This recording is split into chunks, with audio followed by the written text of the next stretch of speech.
Estimados amigos, bienvenidos sean a esta segunda sesión del curso de macroeconomía. En esta segunda sesión nosotros vamos a hablar acerca de la contabilidad nacional, que básicamente está refiriéndose al Producto Nacional Bruto, al Producto Nacional Neto y al Producto Interno Bruto. Esos son los contenidos que vamos a ver en esta unidad 2.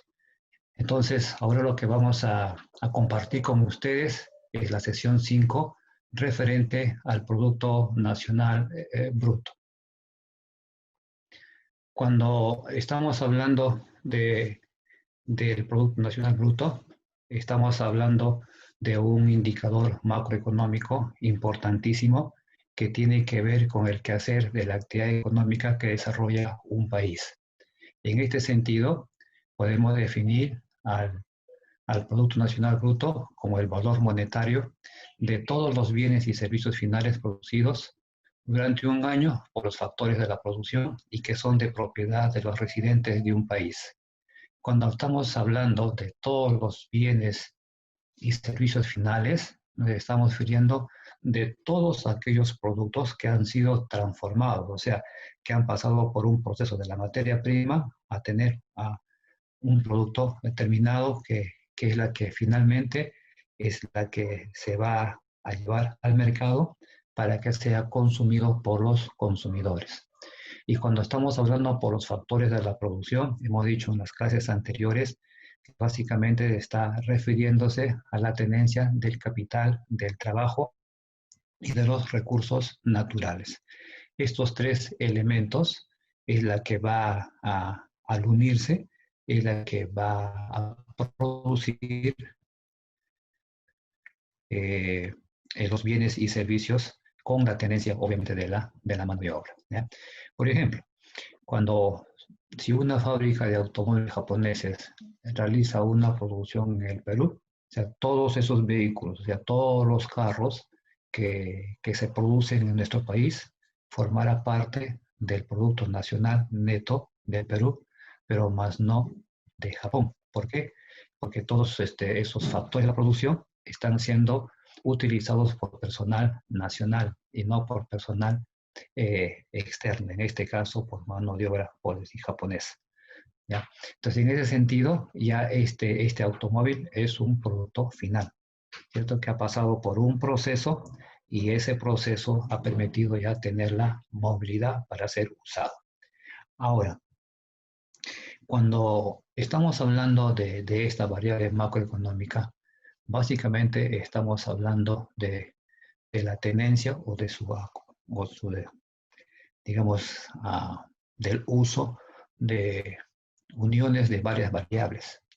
Así tenemos que el Producto Nacional Bruto, representado como PNB, va a ser igual al consumo, más la inversión, más los gastos, más la exportación y menos la importación.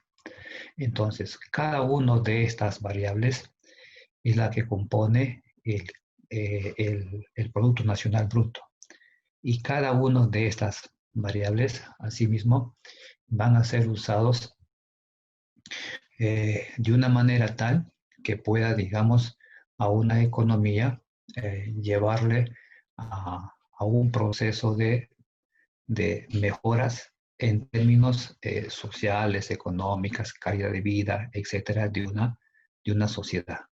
Entonces, lo que vamos a ver nosotros ahorita es analizar cada uno de los componentes del Producto Nacional Bruto. Es decir, esta fórmula lo vamos a desglosar estudiando cada una de ellas, ¿ya?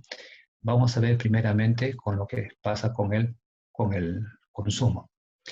El consumo es una de las variables económicas más importantes que analiza o que estudia el PNB. ¿Por qué? Porque tiene que ver básicamente con el consumo de los bienes duraderos, consumo de los bienes perecederos y con el consumo de los servicios. Cuando estamos hablando de los bienes duraderos, son todos aquellos productos que han sido transformados en un bien final, por ejemplo, un automóvil, una lavadora, una licuadora, una cocina, un activo como puede ser una maquinaria, un equipo, un avión, etcétera. Esos son bienes duraderos, ¿cierto? Creo que al tenerlo, al comprarlo, uno lo consume, ¿no? Y cuando hablamos de bienes perecederos, estamos hablando de todos aquellos productos que tienen que ver básicamente con los alimentos y con los vestidos, ¿no? Y en los alimentos están básicamente lo que están compuestos por los bienes que componen la canasta familiar. Por decir, un bien perecedero puede ser eh, los tubérculos, por ejemplo, ¿no? Que forman parte de la canasta familiar, ¿no? Pueden estar, por ejemplo, productos derivados del pescado, por ejemplo, ¿no? Productos lácteos, pueden estar los panes, ¿no? Pueden estar los vestidos, etcétera. Todos esos son bienes perecederos, o sea que solo tienen un tiempo límite de duración, ¿no? Diferente a un bien duradero, que un carro, por ejemplo, puede durar 10, 20, 30 años hasta más, ¿no? Y ese es típico en nuestro país. En cambio, un bien perecedero como un alimento, por decir el pan o una fruta, eso se produce y se vende y se consume rápidamente, porque en un tiempo, si no se consume, eso se malogra. Y los servicios, por ejemplo, el servicio que presta un médico, un abogado, un ingeniero, un contador, un economista, etcétera. Todos esos tipos de actividades de bienes duraderos y de consumo son las que se calcula para el Producto Nacional Bruto. ¿Ya? Eso es con respecto al consumo. ¿Qué es lo que sucede cuando estamos hablando, en este caso, de la inversión, de la inversión privada, ¿no? Ustedes saben que cada año las diversas actividades económicas producen bienes y servicios, ¿cierto? Y eso depende, dependiendo de su capacidad instalada, tamaño de planta, el tamaño de mercado, irán produciendo pues, los productos que requiere el mercado, que obviamente va al consumo para uso público, ¿cierto?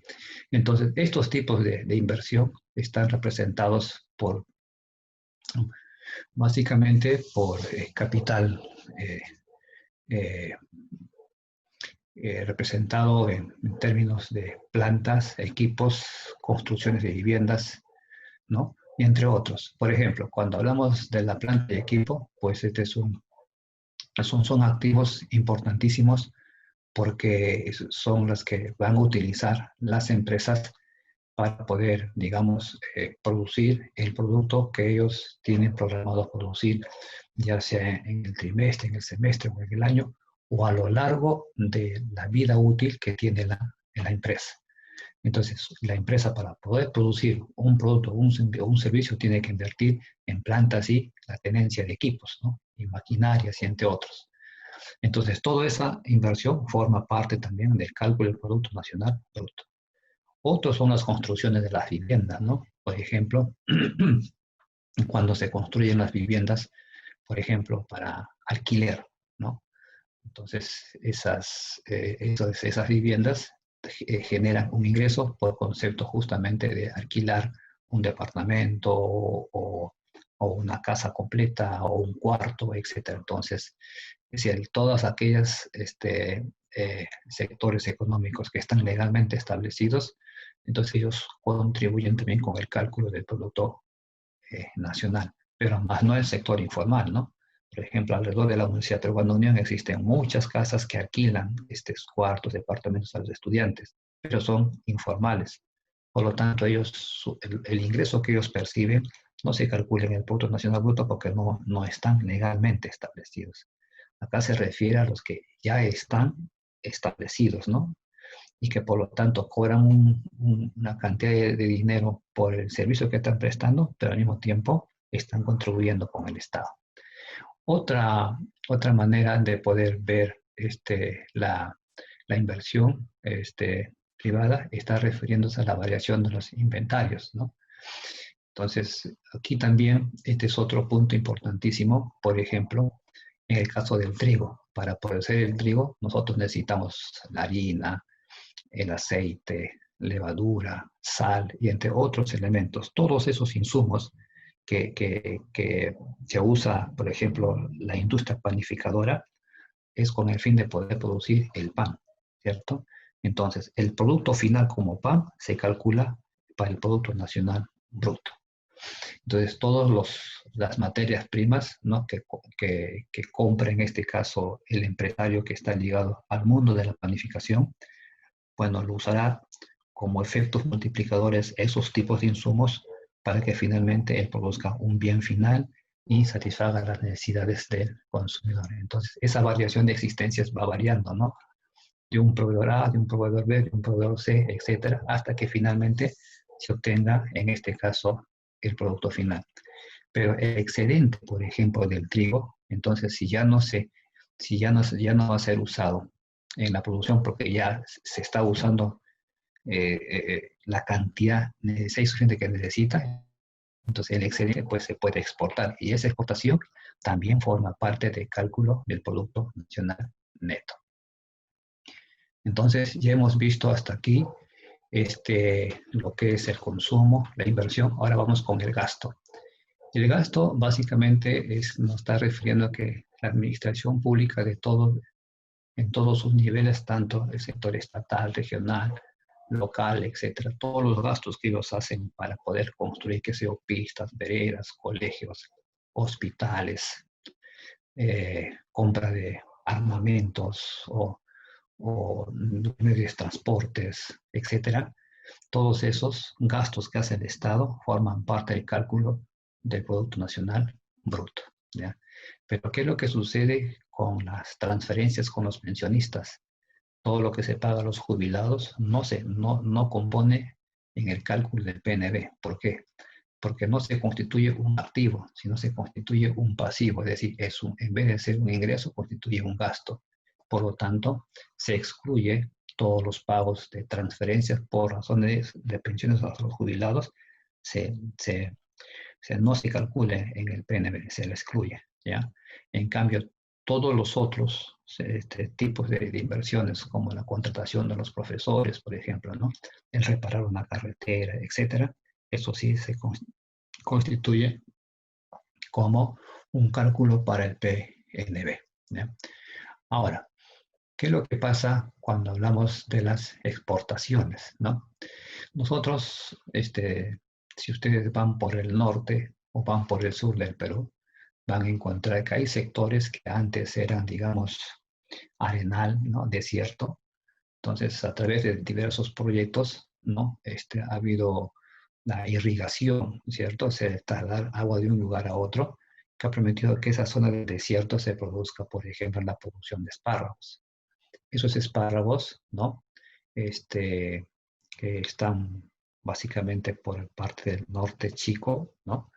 Se produce y se exporta a varios países, ¿no? Como Alemania, Japón, España, Bélgica, Estados Unidos, entre otros. Entonces, esa producción y esa exportación también forma parte del cálculo del PNB, ¿ya? Ahora, ¿y qué es lo que pasa eso sería con la exportación de bienes, ¿no? O sea, el espárrago es un bien, entonces se exporta. Pero ¿qué pasa con una exportación de servicios? Es cuando, por ejemplo, una persona, ya sea japonés o un brasileño, un argentino, un italiano, un alemán, etcétera, cuando viene a Lima o cualquier parte del Perú, entonces ellos vienen y hacen gasto, ¿cierto? Ya sea en transporte, alimento, corte de pelos o servicios de hoteles, etcétera, etcétera. Entonces, todos esos gastos que ellos hacen, ¿no? También se constituyen en el cálculo del Producto Nacional Bruto. ¿Por qué? Porque son la mano de obra nacional, en este caso limeña, si es que viene a Lima, la que están prestando esa variedad de servicios. Y por lo tanto, eso sí se calcula en el PNB. Entonces, no sería, por ejemplo, si viene de Alemania, no se calcularía para Alemania, ni para Italia, ni para otros países, sino se calcula para nuestro país, ¿ya? Entonces, de esa manera también se puede exportar, en este caso, los servicios, ¿no? Ahora, y eso es importantísimo porque el sector turismo es la que mayormente saca, digamos, su mayor rédito, porque antes de la pandemia, obviamente que uno de los grandes ingresos que tenía el Perú para el cálculo del PNB era justamente el turismo, ¿cierto? Ahora, después de esta pandemia, obviamente que eso ha tendido a tener muchas dificultades, ¿no? Entonces, pero aún así, eh, es un factor importantísimo el turismo porque activa bastante lo que son las exportaciones del servicio. Otro elemento que tiene que ver eh, con el cálculo del PNB es la importación, ¿no? Nosotros hemos dicho que cuando los japonesitos compran el espárrago peruano para exportar, se incluye de nuestro producto, se incluye en el producto nacional. Eso es lo que hemos dicho, ¿cierto? Pero, ¿qué ocurre cuando compramos automóviles de Japón? En este caso, dichas compras son parte del gasto del consumo privado de los japoneses, pero estos coches no se fabrican en el Perú. Por lo tanto, no deben contabilizarse como parte de nuestra producción nacional, sino como parte de la producción nacional japonesa. Entonces, de esta manera, estimados amigos, hemos visto, hemos analizado cómo el Producto Nacional Bruto se torna determinante para las aspiraciones de una mejor calidad de vida que puede tener un país en términos de su crecimiento y desarrollo. ¿Por qué? Porque este PNB lo que hace es justamente dinamizar sus componentes como el consumo, la inversión, el gasto de exportación y la importación, para poder mejorar las condiciones eh, eh, de salud, de educación, de vivienda y calidad de vida, etcétera, de su población. Por eso que todo país que tiene sus recursos, ¿no? Trata de explotarlo de una manera tan racional, de una manera tan productiva, porque sabe muy bien de que interviene muchas variables macroeconómicas para poder impulsar su crecimiento. Y una de esas es justamente este indicador de la contabilidad nacional, que es el Producto Nacional Bruto.